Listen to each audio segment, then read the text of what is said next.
हाँ dear students, welcome back my YouTube channel study fast pacer. आज का हमारा विषय है प्रतिशत लाभ हानि।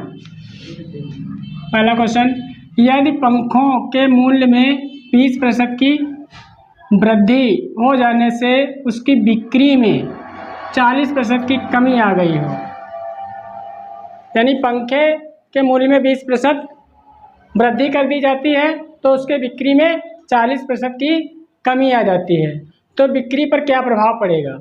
तो बिक्री पर क्या प्रभाव पड़ेगा?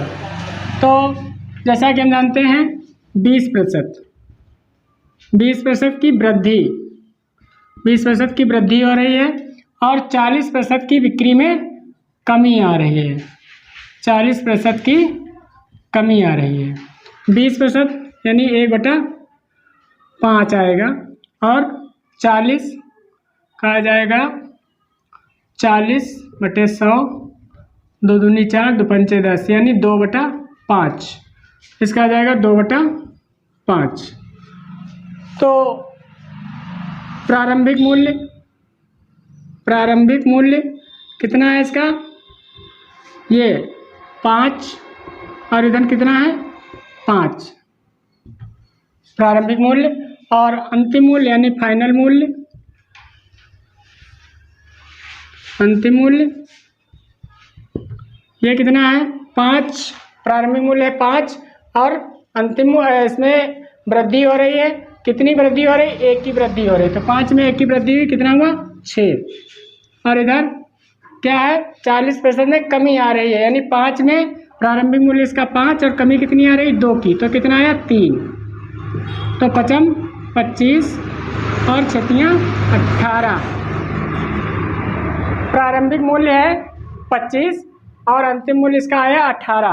तो कमी हो रही है। कितने की कमी हो रही है? कमी प्रतिशत कितना कमी हो रहा है? 7 की। 7 की कमी हो रही है।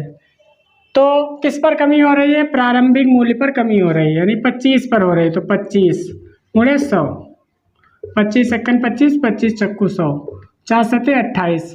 28% की कमी हो रही है।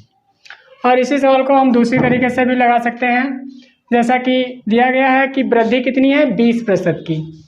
तो 20% की वृद्धि हुई, फिर उसके बाद में दिया गया 40% की कमी आ रही है, तो माइनस में 40 हो जाएगा, फिर -20 × 40/100। तो माइनस का 20 आएगा, माइनस 0 से 0, 4 दूना 8। तो माइनस और माइनस क्या आ जाएंगे? जुड़ जाएंगे। कितना हो गया? 28%। काहे में आ रहा? माइनस में, यानी माइनस में जब उत्तर आता है तो कमी होती है। तो पंखे पर क्या प्रभाव पड़ेगा? 28% की कमी हो जाएगी। दूसरा है, यदि वॉशिंग मशीन के मूल्य में 15% की कमी हो जाती है, वॉशिंग मशीन के मूल्य में 15% की कमी हो जाती है, उसकी बिक्री में 20% की वृद्धि हो जाती है। यानी जब अंकित मूल्य यानी जो भी वॉशिंग मशीन है उसका जो मूल्य है उसमें 15% की कमी कर देते हैं, और जैसे कमी होती है 20% की बिक्री में वृद्धि हो जाती है। तो इसका कमी हो रही है, 15% की मशीन के मूल्य में 15% की कमी हो रही है, और कमी होने पर बिक्री में 20% की वृद्धि हो रही है। 20% की वृद्धि हो रही है। तो 15 का आ जाएगा 15 से 100, 5 दिया 15, 5 दूनी 10, 20, यानी 3/20। 3/20 आ जाएगा इसका। 20 पंचे 100, यानी 1/5 इसका आ जाएगा। प्रारंभिक मूल्य कितना आया? प्रारंभिक मूल्य है इसमें 20 और इसका है 5। इसमें कमी आ रही है तो 20 में से 3 घटा देंगे अंतिम मूल्य में।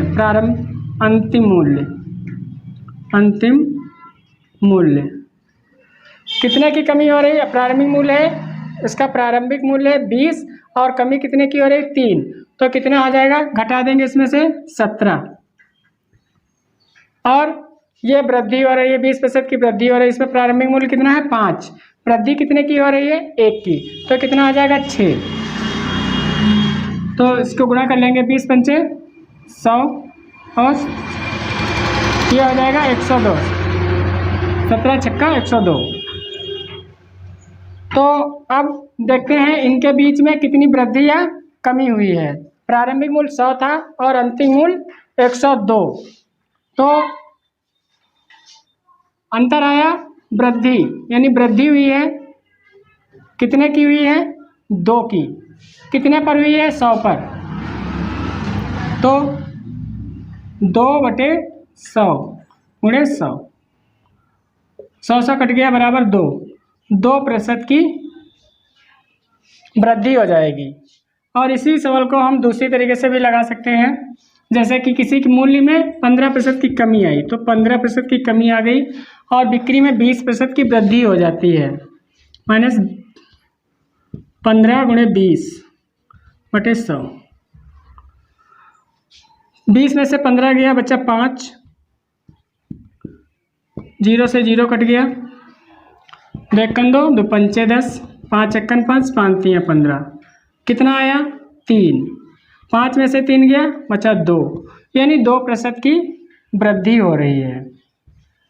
यदि हमारे द्वारा बताए गए प्रश्न आप लोगों को ठीक लगे तो कृपया लाइक और शेयर अवश्य करें। धन्यवाद।